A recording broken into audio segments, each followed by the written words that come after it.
So I think we can start. Okay. Would you pray first, please? Виктор Иванович, я можу до вас звернутися, щоб ви благословили святое имя Бога и помолились, и наше общение благословилось. Боже ласкавий всемогутній, дякую, що в цей день можу, Господи, роздумувати над Словом Твоїм і бути в присутності дітей Твоїх і в Твоїй присутності. Тому прошу Твого благословення на це місце і на проведення цього семінару, Господь, благослови брата, який буде ділитися Словом Твоїм, Господи. Нехай на цьому місці прославиться Твоє святе ім'я, Бога, який вічною любов'ю нас полюбив. Слава Тобі, Господь, за все, по віки вічні. Амінь. Аминь. I've prepared 4 talks for today. У меня приготовлено 4 лекции на сегодня, But they're not of equal length. но они не равны по времени.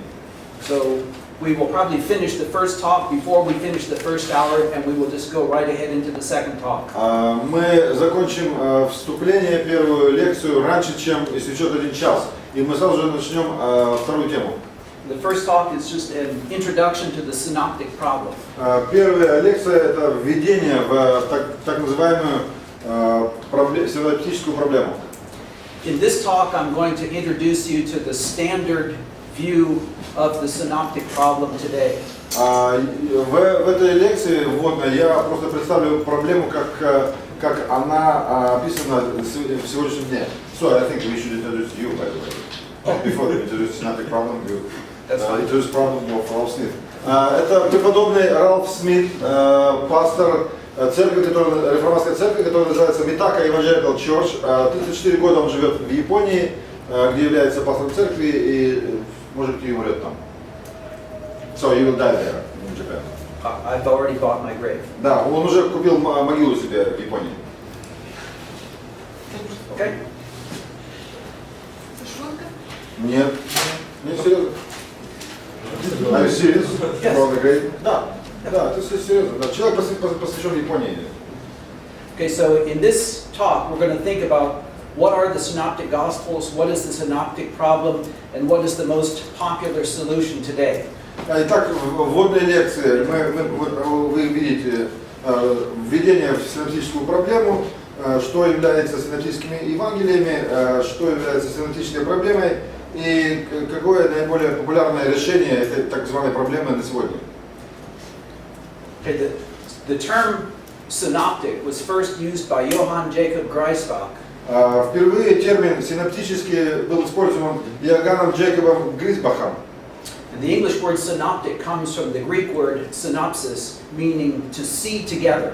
Английское слово синоптик происходит от греческого слова синопсис, что означает видеть вместе. Syn is with, optic is to see.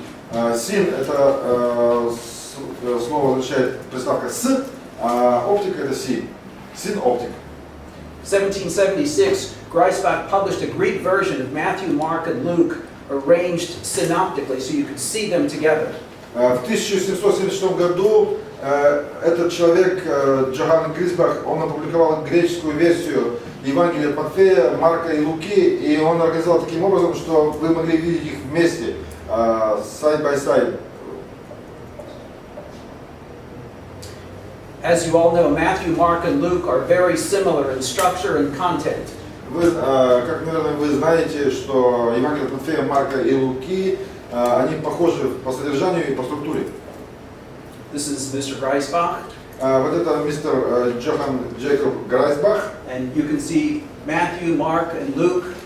This is the story of the baptism of Jesus in Matthew, Mark, and Luke. Это на греческом языке история крещения Иисуса Христа, соответственно, из Евангелия Матфея, Марка и Луки.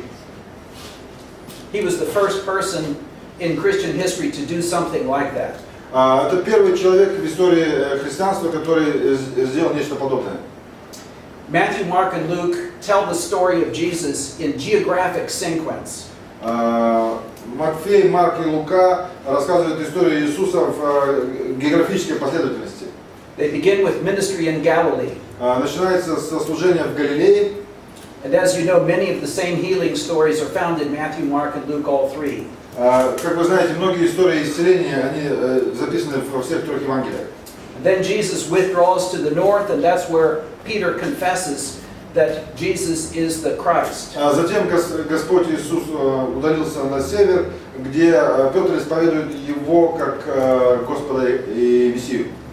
Then they record Jesus' ministry in Judea and Perea on the way to Jerusalem. Потом описывается служение Иисуса Христа в Иудее и в Перее на пути в Иерусалим. And then finally Jesus' ministry in Jerusalem. Ну и в конце концов, в финале описывается история служения Иисуса Христа в Иерусалиме.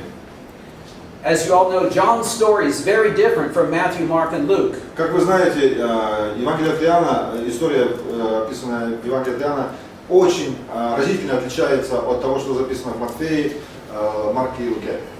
John's gospel focuses on Jesus' ministry in Jerusalem. Евангелие от Иоанна фокусируется на служении Иисуса Христа в Иерусалиме. John tells us of Jesus coming to Jewish feasts. Иоанн говорит нам, что Иисус пришел на иудейский праздник. And John does not talk about demon possession. На иудейские праздники. И Иоанн не описывает истории с одержимыми бесами. And John includes lengthy, intimate conversations between Jesus and individuals. И Иоанн включает в свой рассказ вот эти описания близких общений между Иисусом и какими-то личностями. Like Nicodemus, Как, например, Никодим and the woman at the well. и женщина у колодца. У колодца, в смысле, у источника воды. The synoptic problem is not a problem with the Gospels. Синоптическая проблема – это не проблема с Евангелиями. The problem, and I put it in quotation marks, is our attempt to account both for the remarkable similarities and for the surprising differences that we encounter in Matthew, Mark, and Luke. Проблема в кавычках – это наши попытки прочитать описание и увидеть и значительную схожесть, и удивительные различия, которые мы встречаем в Евангелиях от Матфея, Марка и Луки. In other words, the problem is with our understanding. Так вот, другими словами, проблема с нашим пониманием Евангелия.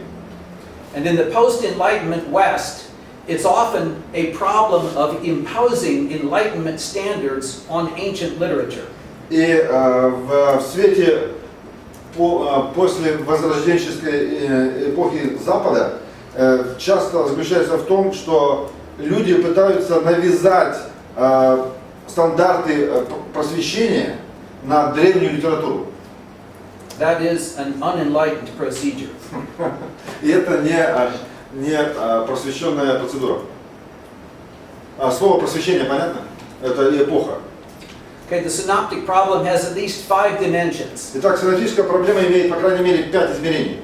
First is the apologetic dimension. Первое – апологетическое измерение. Non-Christian critics have attacked the synoptic gospel since the time of the early church. Нехристианские критики нападают на синоптические Евангелия со времени ранней церкви. Celsus is the first person to have attacked Christianity partially on the basis of what he saw to be contradictions in the Gospels. That's around AD 180. Цельс был такой человек, не тот, который придумал температуру измерять, а Цельс это был человек, который нападал на церковь, на Евангелие и критиковал их. И он известен со времени 180 года после Рождества Христова. So the apologetic dimension is an attempt to answer non-Christian critics of Christianity. И апологетическое измерение пытается ответить на вот эту критику со стороны нехристиан на Евангелие синоптические.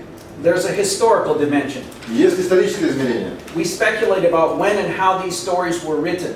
Мы спекулируем по поводу того, когда и как эти истории были записаны. Because it is dealing with historical material, we have to ask historical questions. И из-за того, что в этих Евангелиях описываются исторические события, соответственно, появляются и вопросы исторические.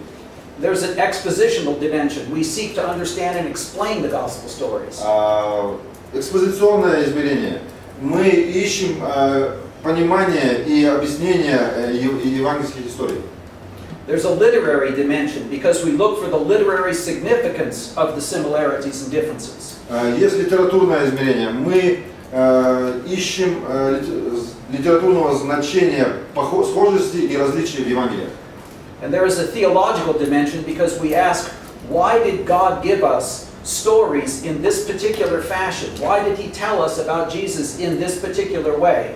И богословское измерение. Мы задаем вопросы, почему Бог дал эти истории жизни Иисуса Христа в этой определенной форме. So the synoptic problem is the problem we face as we confront similarities and differences that require explanation if we are going to come to a deep understanding of the Gospels as God's Word for His church.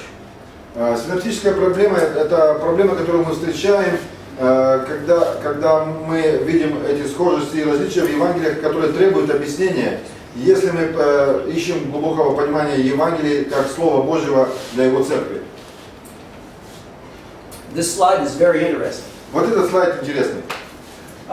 You can see that 76% of Mark is included in either Luke or Matthew. Мы видим, что 76% содержания Евангелия от Марка включено в Евангелие от Луки и Матфея. So the material that is common to Matthew, Mark, and Luke, all three, is called the triple tradition. Вот эта информация, которая заключена в Евангелии от Марка, Луки и Матфея, общая, она называется тройная традиция. There is something called the double tradition. That's what Luke and Matthew share in common.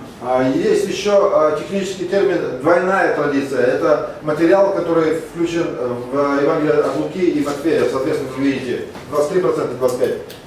18% of Mark is included only in Matthew, but not in Luke. 18% содержания Евангелия от Марка включены в Евангелие от Матфея, но отсутствуют в Евангелии от Луки.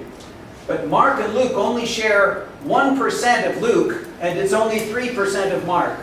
И Марка и Луки, общая информация в этих Евангелиях содержит только 1%, и 3% Евангелия от Луки содержится в Евангелии от Марка. And there is only 3% of Mark that is unique to Mark. И есть только 3% информации в Евангелии от Марка, которые уникальны и касаются только Евангелия от Марка. 20% of Matthew is unique to Matthew. 20% информации, содержащейся в Евангелии от Матфея, уникальны и содержатся только в Евангелии от Матфея. And 35% of Luke is unique to Luke. И 35% информации уникальны только для Евангелия от Луки. Oops, went the wrong direction. This is another chart that is divided up somewhat differently. Вот и другая схема, которая по-другому делит информацию. These numbers represent verses. Вот это число 280 представляет количество стихов. So there are only 50 verses in Mark that are unique to Mark. Есть только 50 стихов в Евангелии от Марка, которые уникальны, которые содержатся только в Евангелии от Марка. 280 verses in Matthew that are unique to Matthew. 280 стихов, которые уникальны только для Евангелия от Матфея. 500 verses in Luke that are unique to Luke. И 500 стихов, которые уникальны только для Евангелия от Луки. So most of Mark is included in Matthew and Luke. Matthew and Luke share a significant number of verses, and Matthew and Luke also have large unique portions. Вот мы видим эти пересечения, где показано, какой информации содержится во всех трех Евангелиях, сколько в двух, и сколько уникально только для каждого из трех Евангелий. Okay, the explanation that I'm going to give you from this point on comes from this book, Donald Carson and Douglas Moo, An Introduction to the New Testament. Та информация, которую я буду представлять сегодня, она содержится вот в этой книге Дона Карсона и Дугласа Му, называется «Введение в Новый Завет». Okay? They write, in the course of investigation into the origins of the Gospels over the last 2 centuries, several distinct approaches have emerged, each of them emphasizing different aspects or stages. Итак, в этом направлении исследований в происхождении Евангелий последние 2 столетия несколько отличительных подходов возникли, каждый из которых подчеркивает различные аспекты или различные стадии. 3 approaches in particular have made distinct and significant contributions to the problem of gospel origins and development. 3 подхода особенно отличают значение проблемы Евангелия, их возникновения и развития. One of those is form criticism, which focuses on the period of oral transmission. Первая форма критицизма, которая фокусируется на периоде устной передачи Евангелия. And in the next lecture, I'm going to explain why I don't believe there is any such thing. В следующей лекции я объясню, почему я лично не верю, что существует такая вещь, как устная традиция, когда Евангелия передавались устно. In other words, not exclusively oral tradition. Или, другими словами, что не исключительно устная традиция. Source criticism focuses on the way different literary units were put together to make up the Gospels. Дальше критика источника, которая фокусируется на различных способах литературных отрывков, которые собраны потом вместе и образуют, собственно говоря, Евангелие. And then redaction criticism focuses on the literary and theological contributions of the authors of the Gospels. И дальше идет редакционная критика, которая фокусируется на литературной и богословской составляющей авторов Евангелий. Okay, these methods correspond generally to the three stages mentioned by Luke in his introduction, yet they are not mutually exclusive. Most contemporary gospel critics employ all three simultaneously in what is called traditions analysis or tradition criticism. Вот эти все три вышеописанные методы, они пересекаются друг с другом в общем в трех стадиях, которые упомянуты Лукой в его введении, в его представлении. И тем не менее, они еще и не взаимно исключающие. Большинство современных евангельских критиков или критиков Евангелия задействуют все три одновременно в том, что называется сейчас традиционный анализ или традиционный критицизм, традиционная критика. It's a technical kind of language. Yes. It's boring. This is from Luke chapter 1. Итак, вот из Евангелия от Луки, 1 глава. Inasmuch as many have taken in hand to set in order a narrative of those things which have been fulfilled among us. Поскольку многие уже записали эти истории, события, которые происходили среди нас. These words in Luke sort of correspond to the second stage, source criticism. Вот это введение, этот текст как бы соответствует второй стадии критика источников. And then he says, just as those who from the beginning were eyewitnesses and ministers of the word delivered them to us. И как те, которые были свидетелями и служителями слова, и они представили его нам. This is thought to correspond to the period of oral transmission. И вот эта стадия, которая называется устная традиция, устная передача, соответствует стадии устной передачи. Then Luke says, it seemed good to me also, having had a perfect understanding of all things from the very first, to write to you an orderly account, most excellent Theophilus, that you may know the certainty of those things in which you were instructed. Ну и вот дальше это текст из Евангелия от Луки, обращение к достопочтенному Теофилу, что это кажется для Луки правильным написать эту историю таким образом о вещах, которые происходили между нами, в которых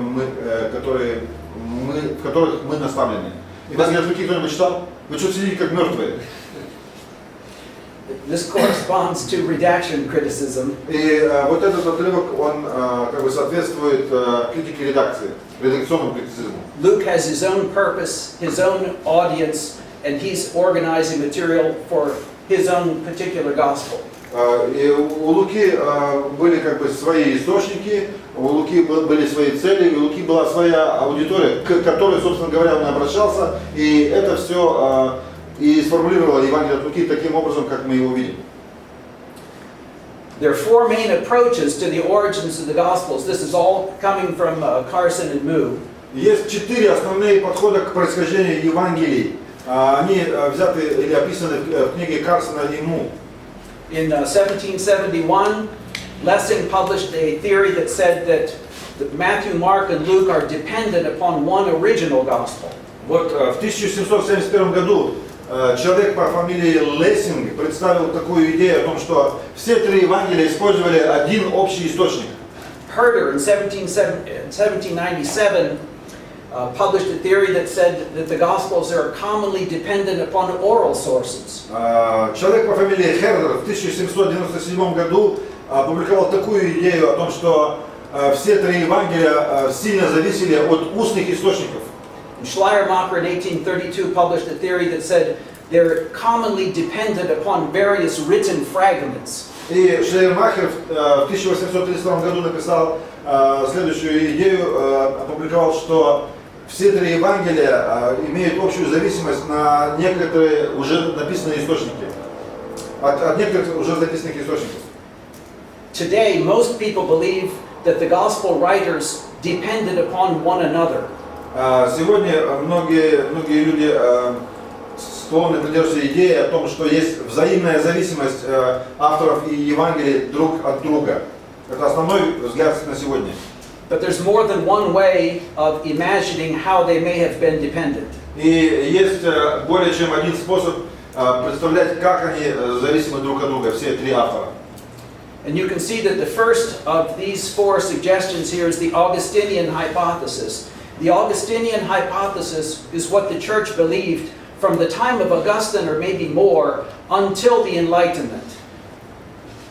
Есть первое, это гипотеза, августинианская гипотеза.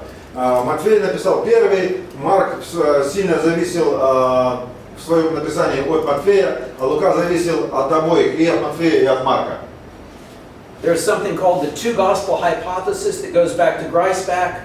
Matthew wrote first, Luke second, and then Mark was dependent upon Matthew and Luke in Griesbach's hypothesis. Ну, соответственно, есть вторая гипотеза, это гипотеза двух Евангелий, опубликованных Грисбахом. Итак, Матфей написал первый, Лука написал второй, а Марк в написании своего Евангелия опирался или зависел от Матфея и от Луки.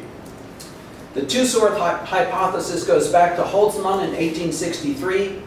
He believed that Mark wrote first, and Matthew and Luke used another source, Q, from the German Quelle, which means source. Итак, и третья есть такая гипотеза двух источников. Она опубликована Хольцманом в 1863 году. Итак, согласно его гипотезе, Марк первый написал Евангелие, Матфей и Лука использовали другой источник, который назван условно Q, от первой буквы немецкого слова Quelle, что означает источник. The four-source hypothesis goes back to Streeter in 1924. He said Mark was first, Matthew and Luke used Q, but then each of them have their own unique sources that he called M and L. И четвертая гипотеза, это гипотеза четырех источников. Она опубликована Стритером в 1924 году. Согласно его гипотезе, Марк написал первый, Матфей и Лука также использовали какой-то неизвестный источник Q. Матфей и Лука также имели свои собственные источники информации для написания Евангелия. И, соответственно, они названы M and L. M это Матфей, и L это Лука. Q is a purely imaginary source, that nobody has ever found a document that corresponds to Q.